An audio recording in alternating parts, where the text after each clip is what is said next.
உள்ளே வந்தோடனே அவ்வளோ மகிழ்ச்சியாக இருக்குது. அரங்கு நிறைந்த கூட்டம். எங்கள் சினிமா பாஞ்சி சொன்னா ஹவுஸ்ஃபுல் ஆகிறது தான் எங்கள் வெற்றி. ஃபுல்லாக இருக்கணும். ஒரு 10 சேர் காலியாக இருந்தால் கூட அது ஹவுஸ்ஃபுல் இல்லை, போர்டு போட மாட்டாங்க. ஹவுஸ்ஃபுல்னு போடுற அந்த அளவுக்கு கூட்டம். ரெண்டாவது எல்லா மகளிர் தின வாழ்த்துக்கள்.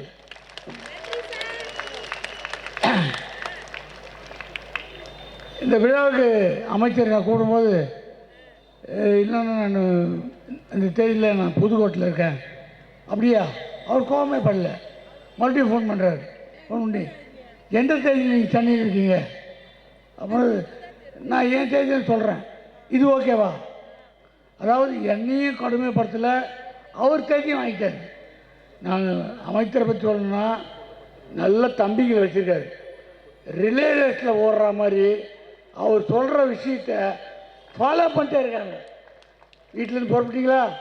எங்கே வரீங்க? இங்கே சிக்னலா? இன்னும் இவ்வளோ நேரம் ஆகும். இன்னும் இது நம்மளை எப்படி கொண்டு போகிறாங்கன்னா அதுதான் ஒரு தொண்டருடைய முக்கியமான அறம். அவங்க கரெக்டாக வேலை பார்த்தா தான் இந்த நிகழ்ச்சி அருமையாக நடக்கும். அன்பில் தான் கட்டி போடுறாரு அவர். சேகர்பாபு சார் ஃபோன் பண்ணாவே நான் என்ன விஷயம் அப்படின்னு பயப்படலாம் கிடையாது. சந்தோஷமாக இருக்குது. அமைச்சரே நம்ம ஃபோன் பண்ணுறாரா, அதுவே ஆச்சரியம். அதுவும் சிரித்து பேசுகிறாரு, சந்தோஷமாக இருக்காரு. எப்போ பார்த்தாலும் ஏதோ ஃபங்க்ஷனு ஓடி ஆடி வேலை பார்க்குறாரு. களைப்பே கிடையாது. ஒரு ஃபங்க்ஷன் பண்ணோன்னா என்னன்னு யோசிச்சு பாருங்க. ஒரு விழாவை ஒருத்தர் சிறப்பாக பண்ணிட்டான்னா அவனால் என்ன வேணாலும் சாதிக்க முடியும். ஒரு கல்யாணத்துக்கு ஒரு பத்திரிக்கை அடிச்சு பாருங்கள். நம்ம வீட்டு கல்யாணத்துக்கு பத்திரிக்கை அடிச்சாச்சு, கல்யாணம் ஃபிக்ஸ் பண்ணிச்சு, பத்திரிக்கை கொடுக்க போங்க. ஒரு சொந்தக்காரருக்கு பத்திரிக்கை கொடுத்தா பார்ப்போம், இந்த தேதியில் மழை வருமே, நம்ம கேட்டோமா? ஒன்று இதே மாதிரி போடுறோம். இல்லைங்க பார்த்தங்க, மண்டபம் உள்ளதாங்க இருக்குது, ஒன்றும் மழை பிரச்சனை. சரி, இன்னொருத்தர் பத்திரிக்கை கொடுத்தா எத்தனை வச்சிங்க பத்திரிக்கை? உனக்கு பத்திரிக்கை கொடுத்தோம்ல, எதுக்கு நீ கேட்குற? இப்படிலாம் கேட்பாங்க. சில பேர்கிட்ட பத்திரிக்கை கொடுத்து நம்ம பேசாமல் காப்பி சாப்பிட்டு வந்துடணும். பத்திரிக்கை கொடுத்த பிறகு அடுத்து உங்கள் அண்ணன் வீட்டுக்கு தான் போகிறோம் அப்படின்னா அவனுக்கு கொடுப்பீங்களா பத்திரிக்கை? அப்போ நான் வரமாட்டேன். எதுக்காது? ஒருத்தர் கொடுத்துட்டு அங்கங்கே சொல்லக்கூடாது. ஒரு பத்திரிக்கை கொடுக்குறதுக்கே எவ்வளோ போராட்டம். ஆனால் இங்கே எல்லாரும் மனசு சந்தோஷமாக இருக்கிறதுக்கு, இந்த விழாவை நடத்துறதுக்கு அவர் எவ்வளோ பெரும்பாடுபட்டிருப்பார்.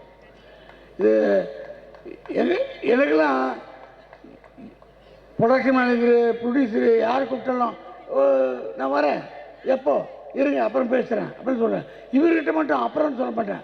அன்பால் கூப்பிட்றதில்ல, உடனே வரேன். எங்கே கூப்பிட்டாலும் நான் வரேன்.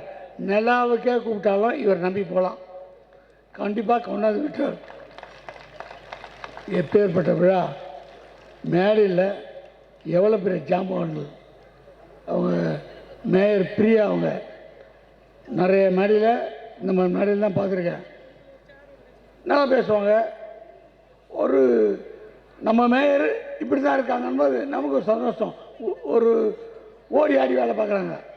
சமீபத்தில் அவங்களுக்கு ஒரு விபத்தை செஞ்சாங்க. ஒரு விபத்து. அதுக்கு பேப்பரில் பார்த்தோன்னா என்னடா அது, என்ன அதெல்லாம் ஒன்றும் இல்லை. அடுத்த செகண்டே அவங்க வந்து அந்த காரை சுற்றி பார்த்துட்டு எல்லாம் வந்துட்டாங்க. இப்போ போட்டோலாம் காமிச்சாங்க. ஆனால் இப்போ இங்கே வந்து பார்த்தோன்னா போய் விசாரிக்கல அப்படின்ட்டு மறுபடியும் நான் எழுந்திரிச்சு போய் என்னம்மா அந்த விபத்து ஒன்றும் பிரச்சனை இல்லையே அப்படின்னு கேட்கலான்னு இருந்தேன். ஆனால் எவ்வளோ பெரிய தப்புன்னா, இந்த மாதிரி எத்தனை ஆயிரம் பேர் கேட்டிருப்பாங்க. அவங்க எல்லோரும் காசு சொல்லணும். ஏம்மா என்னம்மாச்சு காருக்குன்னா, நல்லதாங்க பூந்தமல்லிக்கிட்ட வந்தேன், ஒரு வண்டி வந்து டமாலிச்சிட்டான். நான் அப்புறம் இறங்கி வந்து ஒரு போலீஸ்காரை பார்த்து என் வண்டியில் வந்துட்டேன். இதே அன்றைக்கி நல்லா தாங்க பூந்தமல்லிக்கிட்ட வந்தேன். எல்லாத்தையும் சொல்லணும். இந்த உடம்பு சரியில்லை, ஆக்சிடெண்ட் இதெல்லாம் தான் ரிப்பீட் பண்ணி இருக்கணும். அந்த மாதிரி என்கிட்டையும் சொல்லும்போது இந்த ஆளும் இதே ரோதனை இதே கேட்குறான். அது மாதிரி பேச்சு சொல்லக்கூடாது, நான் கேட்காமட்டேன்.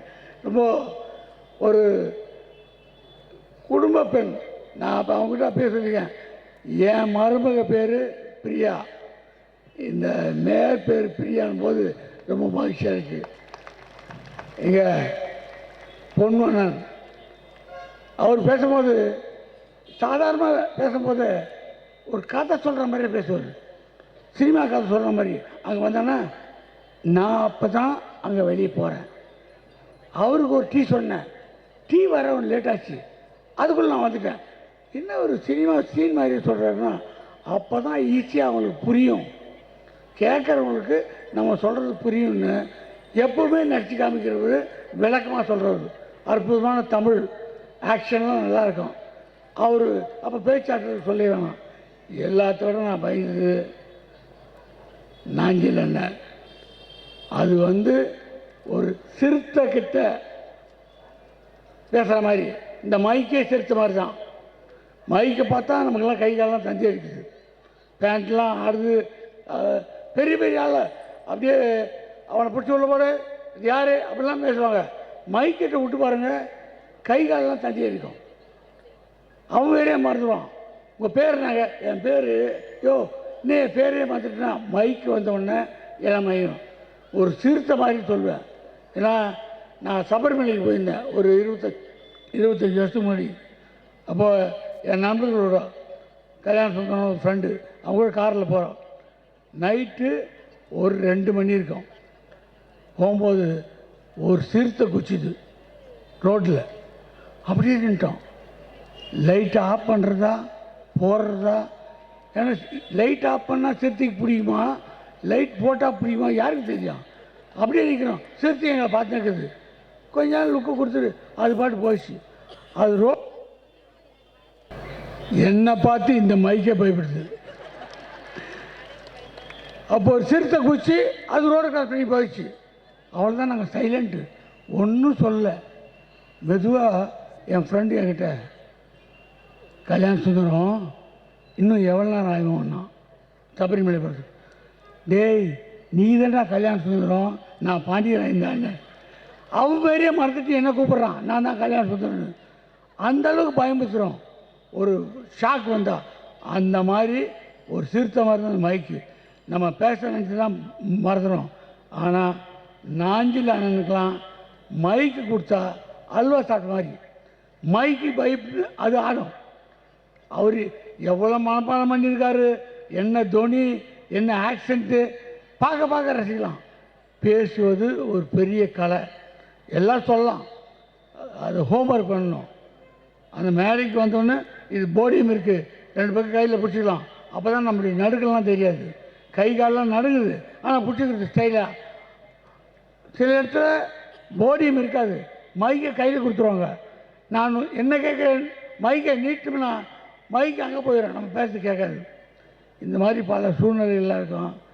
வரேன் நம்ம கதைக்கு. முதல்வரின் பிறந்தநாள், முதல்வரின் பிறந்தநாளுக்கு இந்த விழா. ஏன் பாண்டியராஜன் கூப்பிட்டாங்க? பாண்டியராஜன் முதல்வர் கூப்பிட்றேன் இப்படி சொல்லலாம். உங்களுக்கு தெரியாதுங்க, ஒரு 30 வருஷத்துக்கு முன்னாடி அவரும் நானும் ஒரே டம்ளரில் டீ சாப்பிட்ருக்கோம். கை தட்டாங்க அப்படின்னு ரீல் விட்டா இவன் என்னையா விட்றான் ரீல், இவர் எப்படி போயிருக்கோம், இஷ்டத்துக்கு ரீல் விடலாம். அப்படி இல்லை. நான் அவரை மேடையில் பார்த்துருக்கேன், கலைஞர்கிட்ட பார்க்கும்போது அவர் வீட்டில் இருப்பார், வணங்க சொல்லுவேன். ஆனால் என்னை கவனமாக பார்ப்பார். நான் ஆரம்பத்திலேருந்து அவர் மேலே கவனிச்சுட்டே வரேன். சைதாப்பேட்டில் சுண்ணாம்பு கால்வான்னு ஒரு இடம் இருக்குது கருணாம்பேட்டில். அங்கே ஜெயவேல்னு பகுதி செயலாளர், அவர் முரசே முழங்குன்னு ஒரு நாடகம் போடுறார். அந்த நாடகத்தை கலைஞர் வருஷத்தில் நம்ம முதல்வர் ஆக்ட் பண்ணுறார். Full crowd. அதில் நான் ஒரு 3வது ரோவில் உட்காந்துருக்கேன், ஆப்டர்ஸ் போட்டு. இப்போது கலைஞர் வருஷத்தில் முதல்வர் நடிக்கிறது. அதுக்கு தலைமை மக்கள் தலைவர் எம்ஜிஆர் அவர்கள். அந்த விழாவில் எம்ஜிஆர் அவர்கள் முதல்வரை நல்லா பாராட்டிட்டு, நானும் நாடகம் பார்க்கணுன்னு கீழே வந்து உட்காந்தாரு. கீழே சேர் போட்டாங்க. நான் சேர்மேனில் உட்காந்தா பின்னாடி இருக்கலாம் மறைக்கும், நான் கீழே உட்காரன்ட்டு சேரை எடுத்துகிட்டு முதல்வருடைய நாடகத்தை ரசித்தார். இதை நான் 3வது ரோலேருந்து பார்த்துருக்கேன். இது உண்மை, இது கப்சா கிடையாது. நான் பார்த்துருக்கேன். அதுக்கப்புறம் பார்ப்பேன் அவர் அந்த இளைஞர் அணி அதில் மார்ச் பாஸ் போகும்போது தான் முன்னாடி போவார். ஒயிட் அண்ட் ஒயிட் அந்த கொடி பிடிச்ச கம்பீரம். எந்த ஒரு பதவியை ஏற்றுக்கிட்டாலும் மேயராக இருக்கும்போது சரி, அந்த அந்த பதவிக்கு ஏற்ற மாதிரி கம்பீரம் இருக்கும். எந்த பதவியில் உட்காந்தாரும் இவ்வளோ எங்கே இருக்கார், இவ்வளோ இளமையாக இருக்கார். எப்பவுமே எங்கே இருக்கிறது தான் நம்ம முதலுடைய ஹைலைட். என்ன இருந்தாலும் எப்போ பார்த்தாலும் ஒரு 10 வயசு கம்மியாகவே சொல்லலாம். அவர் அற்புதமான முதல்வர். அவருக்கு பாராட்டுறதில்ல என்னை கூப்பிட்டது மிகப்பெரிய மகிழ்ச்சி. அவருடைய திட்டங்களை எல்லாம் நீங்களாம் சொல்கிற அளவுக்கு என்னால் போட்டி போட்டு சொல்ல முடியாது. நான் சொல்கிறேன், என்சிசியில் நான் சேர்ந்துருக்கேன். ஸ்கூலில் என்சிசியில் எதுக்கு காலையில் 5 மணிக்கெலாம் அலாரம் வச்சு எழுந்திரிச்சு பிறருக்கு போனோம். லெஃப்ட் ரைட் போட்டு அங்கே முதல்ல நமக்கு காக்கி பேண்ட்டு, காக்கி ஆஃப் ட்ரௌசரு, சட்டை கொடுப்பாங்க. அவங்க வச்சுருக்கிறத எடுத்து கொடுப்பாங்க. அது நம்ம முதல்ல வந்து ஷிஃப்டாக இருக்கும், பிரமாமாக நடக்கலாம் அப்படின்லாம் நினைப்போம். அங்கே போனால் தெரியும் நமக்கு கொடுக்குற ஆஃப் ட்ரௌசரு பாவாடை மாதிரி இருக்கும். இதை போட்டு எப்படி நடக்குதுன்னு. ஆனால் போட்டு நடப்பேன். எதுக்குன்னா அந்த என்சிசி பீரியடு முடிஞ்ச உடனே 4 இட்லி சட்னி கொடுப்பாங்க. இந்த 4 இட்லிக்காக தான் நான் என்சிசியில் அந்த பாடுபடுறது. ஆனால் இன்றைக்கி நம்ம முதல்ல படிக்க போகிற அத்தனை குழந்தைக்கும் காலையில் டிஃபன் கொடுக்குறது. அந்த காலையில் பசியை தீக்கிற ஒரு விஷயம் இருக்குல்ல, அதுவும் குழந்தைங்களுக்கு, அது நம்ம வார்த்தையே கிடையாது வார்த்தைக்கு. நீங்கள் பாருங்கள், கல்யாண வீட்டில் எவ்வளோ ஹோட்டல் சாப்பிட்றோம், வீட்டில் நல்லா சாப்பிட்றோம். ஆனால் கல்யாணத்தில் மட்டும் அந்த கல்யாண சாப்பாடு மெனுலாம் பார்க்குறாங்க. இது பச்சடி இப்படி பாடுங்க அப்படின்னா. ஏன் நான் கேட்டேன், ஏன் கல்யாண சாப்பாடு மட்டும் பார்த்து வர்றாங்கன்னா ஒருத்தவங்க சொன்னாங்க, வயிறார சாப்பிட்டு மனமாற வாழ்த்தினியா, அப்போ தான் மணமக்கள் நல்லா இருப்பாங்க. முதல்வரை காலை உணவு சாப்பிட்ற அத்தனை குழந்தைங்களும் வயிறார சாப்பிட்டு மனமாற வாழ்த்துது. நீங்கள் பல்லாண்டு வாழ்க. நன்றி.